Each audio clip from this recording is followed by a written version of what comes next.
Typical. So like I said, these are sort of the objectives for today's session. It's introduction to NFER tests, a walkthrough of our online tool, and then particularly within that, there are main reports, but particularly about entering your data, because if you are totally new to our tests or you're totally new to the tool, hopefully you've got some takeaways today to really, really help you.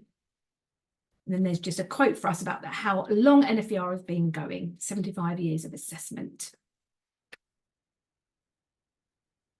So like I said, real passion about teaching and learning and how it informs you as teachers and leaders within school.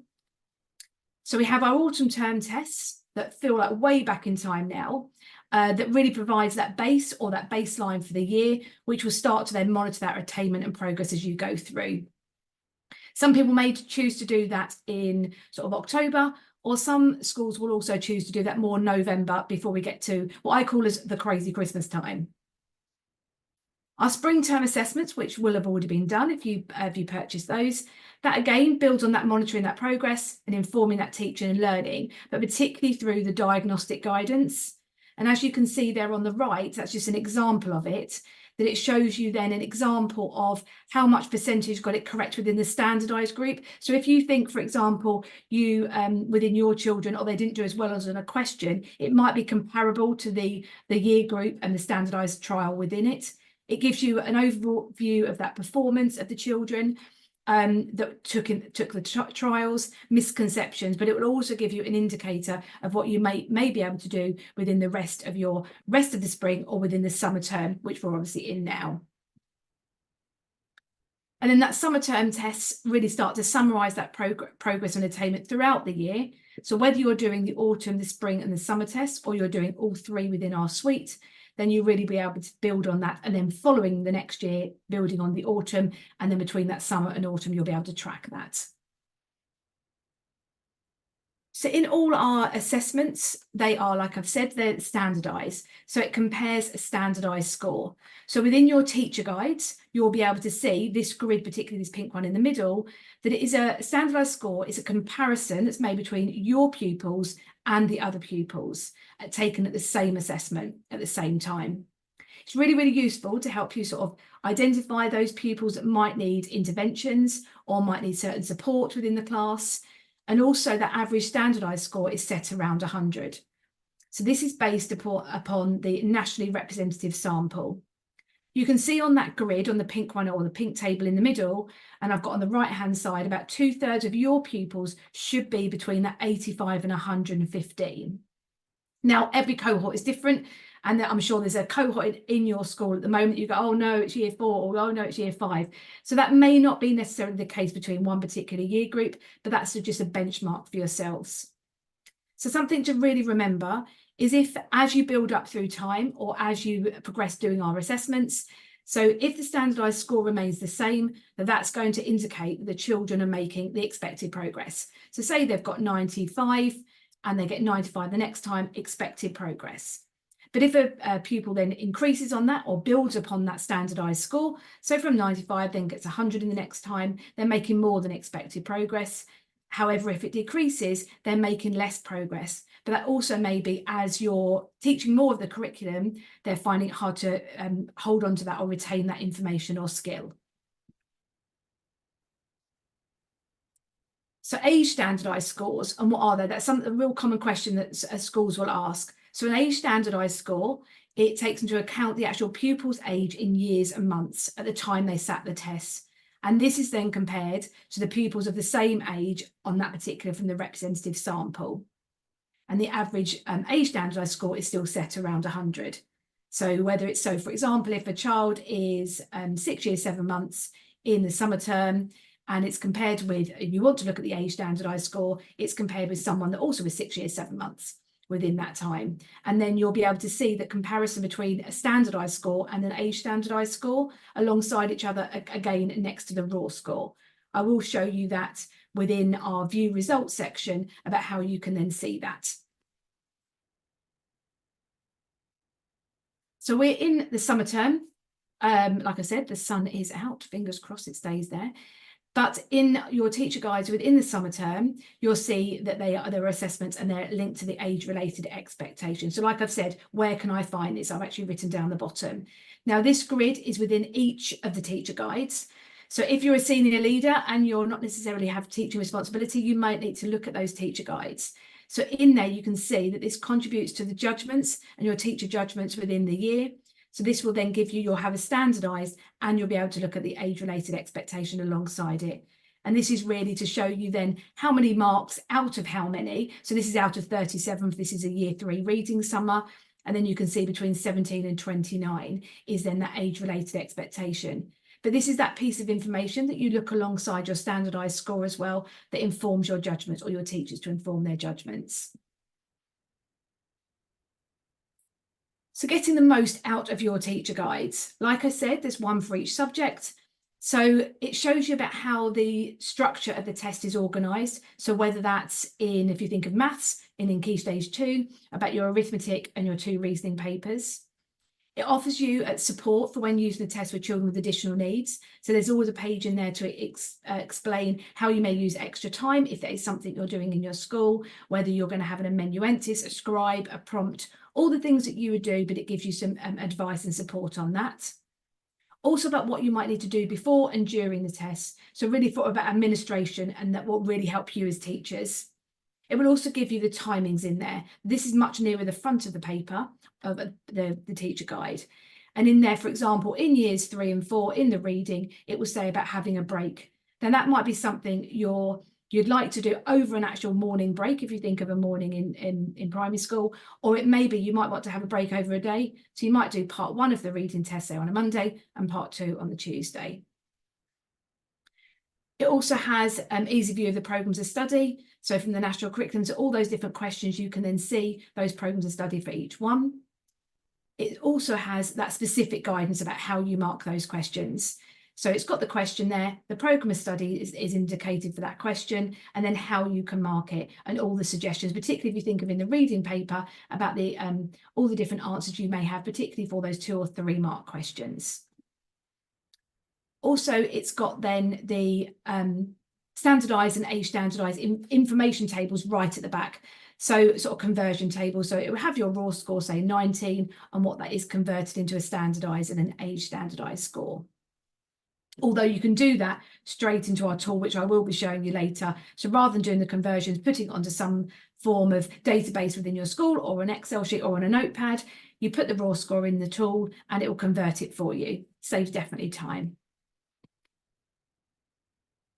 So why might you be using the, and I put free there because it is free. So once your school has purchased the assessments, you get access. Now that access might just be somebody that purchased. So that might be your school's business manager, it might be the deputy head, and it may be that you might need to get your login. So that person there would have had a sort of super login almost, and then they can create logins for the rest of the adults within the school that are going to use the tool.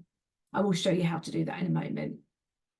So it makes you record all your tests in one secure place. So that data is then yours.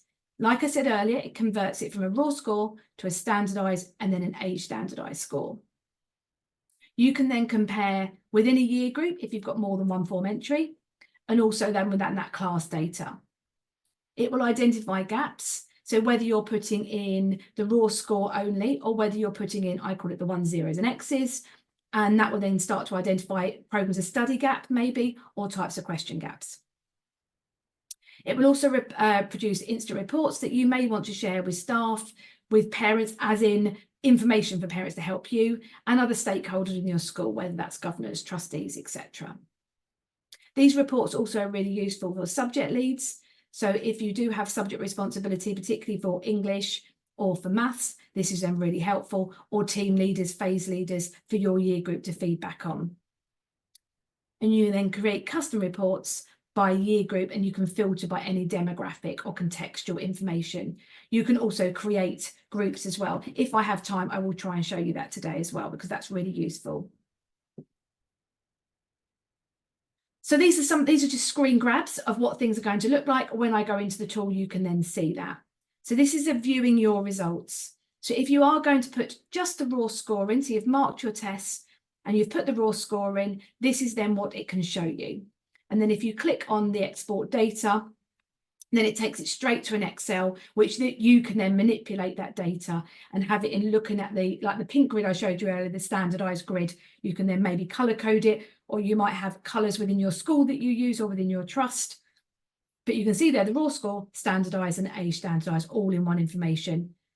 I also will be showing you there, it's just got reading, but you can also then have reading over time, or you could have all the one particular time, so like summer term, and then you can actually see reading, maths and grammar. Say if you're using all the subjects in Key Stage 2, then you can see that. So you can then compare quite quickly, say for Beatrice, who's on the top row, from one subject to another, how she may differ.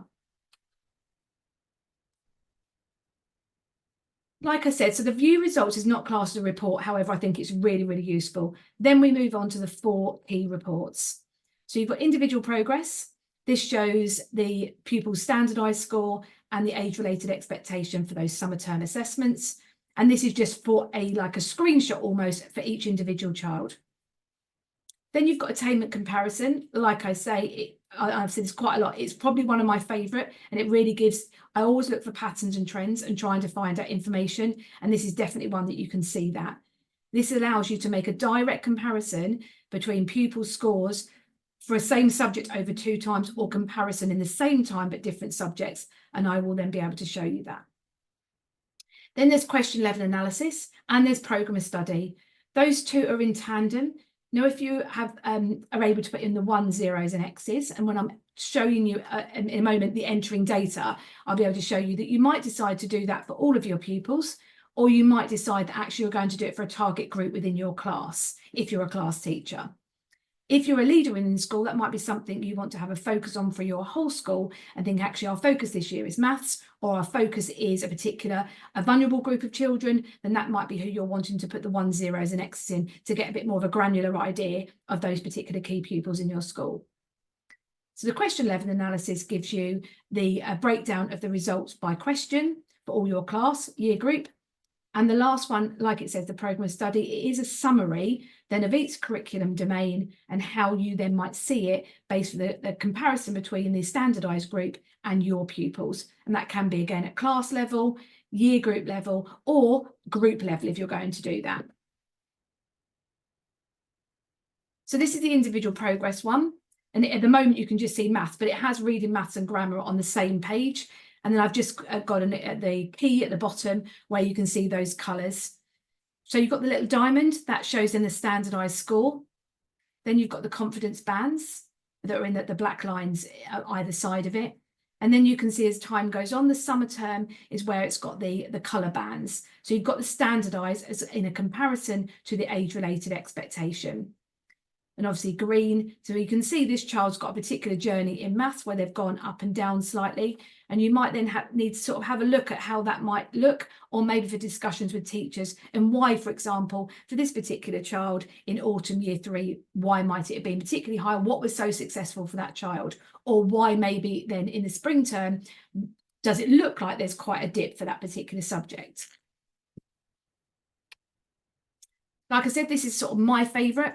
Sad, I know. So this is just scatter your graph here. You've got the diagonal, and then that's your expected progress right the way across there. So ideally, you don't want that pattern that you can see on the screen. You want really, ideally, the children on the line or in the upper bit rather than the lower section. So this compares here. You can see this is maths comparing to reading at the same point, but you could also do maths and maths at different points as well, and I'll be showing you that. And each triangle represents a pupil. Again, you can filter the groups, your class, a year group, and then you can see the 2 points of where it is. So here, whether there's the standardized score for reading and maths, and whether there may be a difference, or again, where you might be able to see there's a difference here. If this bottom one of the triangle is then making sure that there is real difference between the reading and maths. And then if you've got a larger group of children, say even a class of 30 or a year group of, say, 90, you might see huddles of triangles together. So again, looking at those, are there a group of children that may need questioning in class different, or an intervention or some form of discussion about what is going to be the impact of teaching and learning going forward. So this is the question level analysis. So you've put in the 1s, 0s and X's. Now my class isn't particularly very big here, but this could be the group that you've decided to put in. You put raw score in for everybody, but a key group, like I said, that you might decide to put this key information in. You can see that I'm sort of going to work my way around it really, because there is a lot of information. It's quite a busy particular report, but a really useful one. So you've got the average score of your pupils. Then you've got here, you've got the average standardized sample. And then you've got the difference between. So those top 3 here.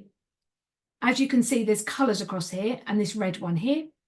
So if anything's coloured in green, it just then shows you that your children are doing better than the standardised group. And they're stronger in that particular question and that particular programme of study. So you can see the programmes of study underneath here. And then you've got the red ones, which are not doing as well as the standardised group. And then you've got the ones that are not coloured at all. Here you can see it's 0.19. And this is then marginal between, similar score between the two. So it might be something as a school you're looking at celebrating what's green and particularly looking at the programmes of study, or you might be looking also at what isn't working as well. And it might be the area. So whether that's, for example, in here, the 2A, or again, was it the type of question, particularly if you're thinking of reading. And all your individual pupils are down here. You'll also notice there is an X on this particular one. And this is just in case you're not sure, the X is really key to put in, really, rather than just putting 0. An X is where a child has not answered the question. They've skipped it. They've gone over it. Or where 0, maybe they've answered it, but it's got it wrong. But it might be that also where they may have run out of time. So although that's on question 2, you might find if you scrolled across, you might find more X's appearing as you go further into the paper. And then here you've got the last one. Sometimes I go here first. I think it's sometimes useful to look at that summary. It may give you also an indicator for maybe CPD for the school. Is it some patterns, particularly if you're a leader in the senior leader in the school or a particular subject lead, you might go, actually, I've noticed this in each year group. Fractions is coming up in each one. But that may be different, and that might be something that you can support the teachers within the school as well. So like you can see, the programme of study, this is maths again on here. And this is then focused on all. So in Key Stage 2, you've got the 3 papers. You can click on each of those and see what the summary looks like, or you can click on all. You can then see the marks that are available and sort of how it was weighted. And then what you can see here is the average standardised and the average score of your pupils in here and how they may correlate. That might be they're stronger, or it might be they're not as strong. And on here, you can see fractions, decimals and percentages. And this might be at a particular point. If you're going to do your assessments earlier in the term, it may be that the children haven't revisited fractions, decimals and percentages based on the scheme of maths you're using or following. So that might be something you can justify that. Or maybe you have, and it might be then looking at particularly those key questions or splitting this into gender or looking at other contextual groups to try and work out which children it was that found that particularly difficult. So I'm just going to move on. Is there any questions, Alex? No questions at the moment, Nicola. Okay, can you see, Alex, can I just double check? Can you see the tool? Yes, I can. Brilliant, thank you. So don't be shy, do ask a question if you want to. No question is not worth it. Definitely ask it away, rather than coming off and going, oh, I really wish I'd asked that question. So this is the online tool. I'm going to click on this because it probably may have timed out in this now. So this is what you will then see. And then what you will be able to see on there is you'll need your login. So as you can see, there are 3 lines, and I always think it's really misleading. So you've got your username and your password, but you also need your school ID. So if you don't have that to hand, you might need to go to your the person that's sort of, like I said earlier, sorry, the super user as such. So we've got 3 boxes. The 2 main ones, administration is more for maybe senior leaders or the person that set up the tool to start with. So I will just go there quickly. So administration first. So you've got staff accounts and pupil. These are the main 2 sections on here. So staff accounts in here. I had a bit of a cull in here yesterday. We had lots of, so I went through, and I would say it's a bit like a stock take to see members of staff that may have joined, members of staff that may have moved on, and thinking about making sure that everyone has got the access that they need. And if you're going to set up someone, just go to create new and you fill in the details. So I'm going to now put in here. So as you can see, I've filled in the details, but it's got up at the top, school admin and teacher. So school admin is for the person that needs to access the children's details. The teacher will be adding in data. You can click both. Now, I would say if you're a senior leader, subject leader, then I would say you need to have both. So tick both. And if you go to click create, it then gives you this green box. This can be then printed and handed to the person, or you can screenshot it and email it to them. And then when they go into login for the first time, they will change the password in there. So then you will see the last person I did right at the bottom. You'll also see the buttons on the side. Like I said, for a bit of a stock take, you want to delete the person, which you can do. It doesn't delete the data they put in, so don't worry. You can edit if names have changed, etc., or anything changes. And again, reset password. Again, useful. It's amazing how many passwords we seem to have this in this world now, don't we? That might need to happen. And then manage pupils. So in here, this is where your data, if you're brand new to using the tool, then you will need to upload that information. You can do it individually, which obviously will take a very long time. The recommendation really is to do a CTF. Now, if you need any help with that, I can share how you can do that. Now, once the CTF has been uploaded, you can do it through Excel, but that sometimes isn't, I would say it's much more robust to do the CTF. So if you click on CTF, you create your CTF, you save it to where you need. One tip I would say is do it from years 1 to 6 only and not put reception in, because our data doesn't hold reception data, so it won't like it. And you don't need to necessarily put the assessment data in. But it's called basic CTF, and then you'd upload it. If it's all green, then you're good to go. If there's anything orange, sort of like a custardy yellow, it might need something to look at. One of the things to be aware of, though, that when you put all your children in, if you go to view and edit, you'll see all your pupils in there. So you should see year 1 to 6 complete once you've done that. There you can add a new pupil, you can delete a pupil, and you can view and edit. So if you've got a bit of mobility, throughout the year, you can do that and do a bit of a stock take as well. But also with a CTF, the class names don't come through. So if you go to manage class names, and you go to your year 2, say, for example, all your year 2s will come up. You can click on the ones you want to and give them the name. Now, that might be the teacher's name, that might be apples and pears, whatever the names are within your school. Or you can keep them all in one place and just as a year group. But if you're more than one form entry, I would suggest you put those into the classes. So when you then go back to home, the other boxes, the most useful then is your classroom tools, the blue one. This then takes you, click on select, and all your children then should be here. So there should be your year 1 to 6, or whoever you've decided to upload, even if you may have only purchased a Key Stage 2, but your year 1s all the way to year 6 are there. So entering data is going to be the first thing. Now, there are a couple of things you can do. So who have I said? I've made notes to myself here, which year groups might do. So year 1, if you enter data, so again, I think it's really intuitive, but I am aware that I've used this for quite some years. So click on year 1, I'm going to click reading, and I'm going to select summer. Now, summer we're in, but if, for example, you chose to do spring and you were doing it the first week after in the summer term, you would just need to click on spring. So you need to enter the data that it is, not necessarily the term you're in. But we're in summer at the moment. Did it not like that? And then press continue. Then it takes you to this page. Now, this is all of the questions for that paper 1. You can see there are 2 papers here for year 1. For example, year 1 pupils do not need to take paper 2, but they do need to do paper 1 to get a standardized score. Now, this is a lot of information and quite hard to then put in your 1s, 0s and X's. You can do it that way, and all you just do the drop down here for your pupils, and you enter the date of your test, or at least that week that you're in. If you click on enter by question, it takes you here. So if you've entered raw score, which is here, for your pupils, and you've entered for you're lucky you've got 30 children in your class, or let's say you've got 25, you're even luckier. So you've got 25 children, you've added all the raw score in here. Then you want to actually enter by question. The raw scores will be there, but you've decided there are 6 children, you're going to enter the 1s, 0s, and X's. To get that, really try and have a look at some gaps of particular children within your class. You can then go back in there and overwrite that raw score. It will say you're overwriting it, and that's fine to do that. So you can have raw score and some data for the question 11 analysis for other children. You'll see on all of them, whether you're entering by the test, whether you're entering by question, you'll then see the 1 and the 0 at the top. Now, these are autofill.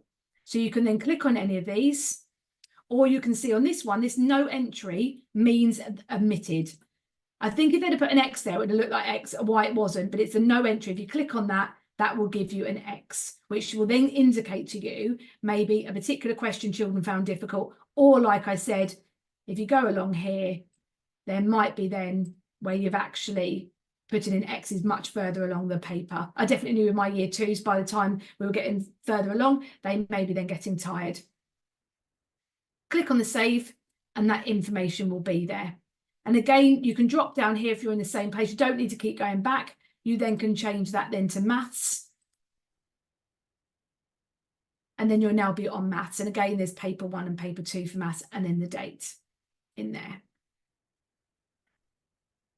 Okay, where am I going to go next? Oh, I'm going to go to view results, but I'm going to go to year 3.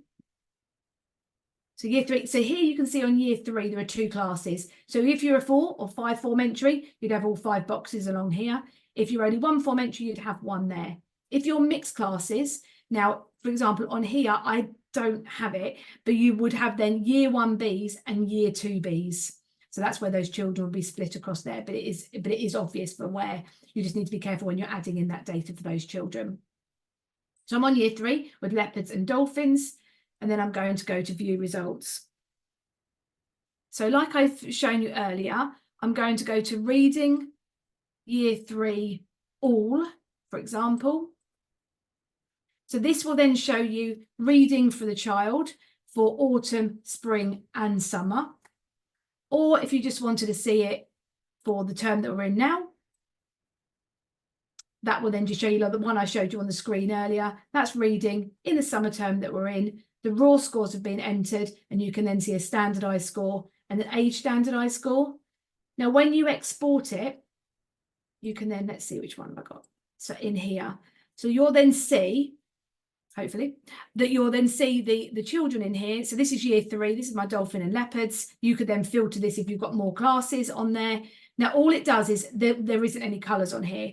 So what I've done is I would have coloured each band really across this standardised grid. Now, again, like I said, you might choose to do certain colours, etc., and go through. But this then might give you an indicator, particularly if you're looking at, this is just reading, but you might then want to go across reading, grammar and maths to see who is pink, who are green, who are yellow, for example.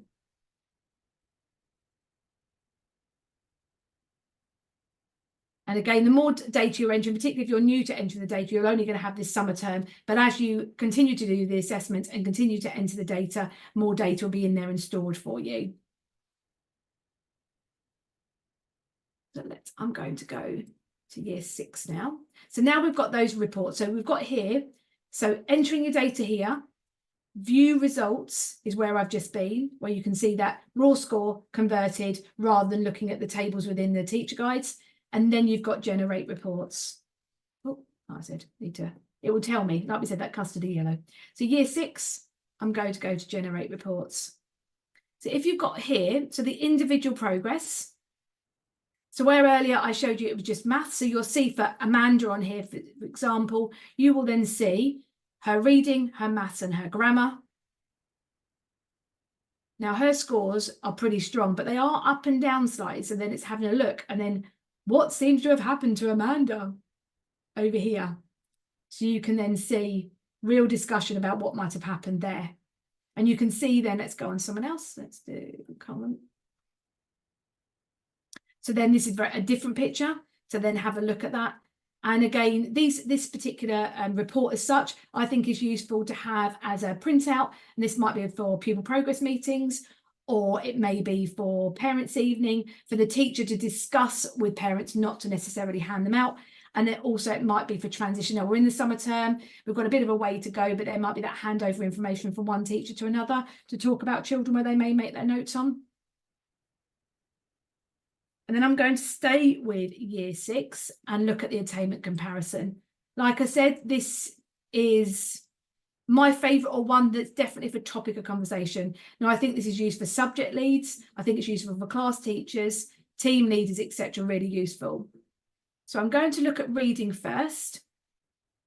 So I'm comparing reading, but I'm going to put year 5 spring to year 6 spring. So this is now, we've got the data for them. So like I said, you want these children nearer this diagonal line. Now, these are really, really spread out. So you might then start to look at those ones on the periphery to see, now you can see there's a real difference. That's Amanda, remember, we just spoke about. You can see her reading is definitely working towards.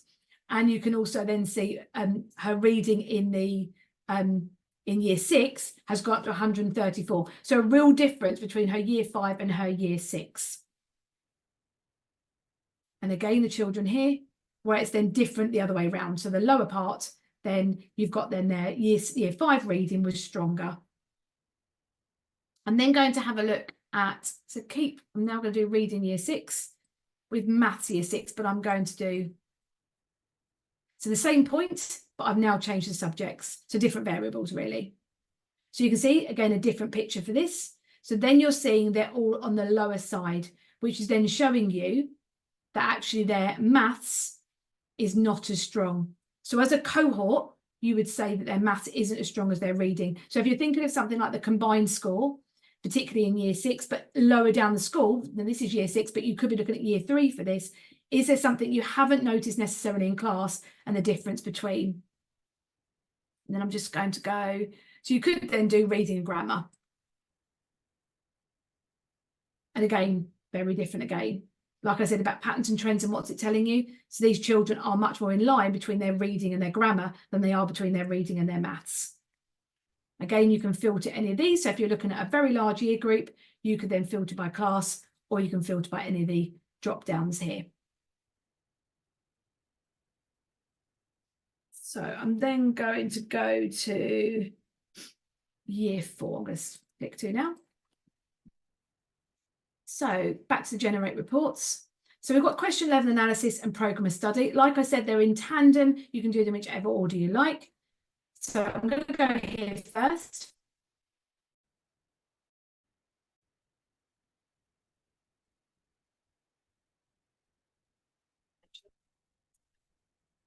Okay, so let's pick reading. So I'm with year 4 and I'm picking on summer term. So this is the table that I was saying earlier. There's a lot of information here. And again, you can filter. And again, if you put groups in, I'm conscious that I might not have time today to do groups, but I will put it in the thank you email tomorrow. So on here, you've got the green, the good. Then you've got your the ones that the children are not doing as well as the standardized group and trying to look at particular programs of study. And then you've got your white. And if I move, oh, let's come up. If I move along here, you may then see there are some where actually you can really see that they all answered it, but they all didn't get it right either. And you can see particularly they all left out question 25. So what was it about question 25 and the particular program of study that you might then need to revisit or look at that will impact on your planning? So again, you can export this. And what I like about this particular table or report is if you export it, okay, it looks like this. It looks exactly the same. So what I've done with this one, now this is year 4 summer reading. All that information is there. Then I've just done another tab. And what I've done is I've just got rid of the positives and the ones that are not, the difference is marginal. And I've just kept the red ones in. And then I've had a quick look that I can see, looking at here, 2B is more, oh, there's another 2B there. 2B then is also more common. So looking at that, and particularly ones that they haven't answered, and like I said, or haven't answered at all. And then I've just put the curriculum domains at the top. So then having a look at it. So retrieval and recording information is possibly an area to look at. or, like I said, impact on your teaching and learning for the next half term or term going forward. Or depending on when you're doing your assessments, that information may be about handing over as well to the next teacher. So again, like I said, you can filter. If I then go to the programme of study, we've then got, I'll stick with reading, so then you can see it, the same information. You've got here, like I showed you earlier, the programmes of study down the side. You've then got the marks, the average standardised group, and the pupil selection to your pupils, and then where you make, like earlier we look at the fraction, decimals and percentages in the maths one. So then I also said, remember, you can filter. So if you filter for gender, you then have the filtered group, which is boys on this, and then the not filtered. So you then can compare your gender within the same pupil selection to see if there is a difference between.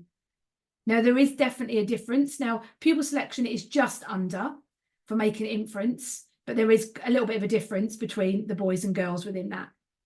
And then it's again looking there. And then if I then have a look at maths, where there is the 3 papers in Key Stage 2. So like I said earlier, you've got your test 1, 2, arithmetic and all. So if I click on all, this is where you may see I've still got the filtered groups because I haven't cleared those and they're still in there, and then having a look through where it may be different. So again, measurements coming up on here. And this may be then looking at, like I said, where measurements being taught, has it been taught, how much has it been taught of the in-year curriculum, how much is more still to go, and how much have they retained in that information. Or it might be you've not taught it yet, and you can see why the answers might be like that. And then to have then that difference. But again, at any point, if I clear the group here, I can then go to, let's go to send here, or I can even pick an ethnic group that you might be focusing on your school. So then if I picked white British and then applied it, it would then show you your white British versus your not white British in the school. So you will then see the ones in the filter and the ones not. And again, that comparison. And again, the filter stays on no matter what information you then go to.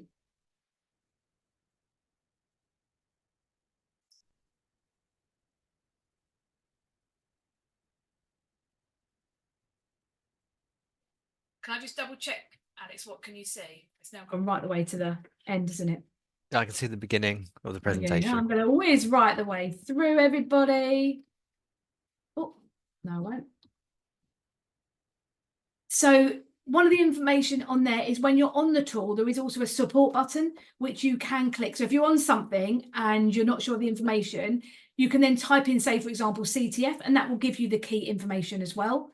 But if you do have any particular issues with logging on or passwords, or maybe members of staff, like I said, have moved on, you're not sure how to access things, particularly with the tool, as you can see there, the product helpline, so products@nfer.ac.uk, will be able to answer that question. If there's anything particular about your school or any other support you might need, then there's my email as well on there.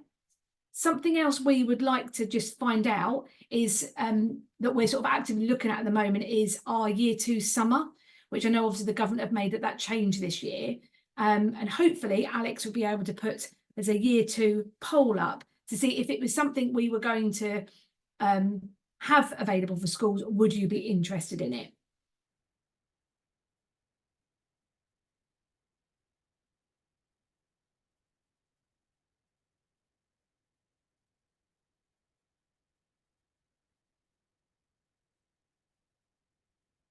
And then again, that final one, if you do have a question, you can obviously email me. But if you have a question particularly about today or anything particularly I said, because I do understand it is a walkthrough, but it is a quick one, please put it in the chat and I can then make sure that goes into sort of like the bespoke answer tomorrow for the thank you to everybody with the recording, and then hopefully answers to those key questions. And I will put in there about creating groups in there for you.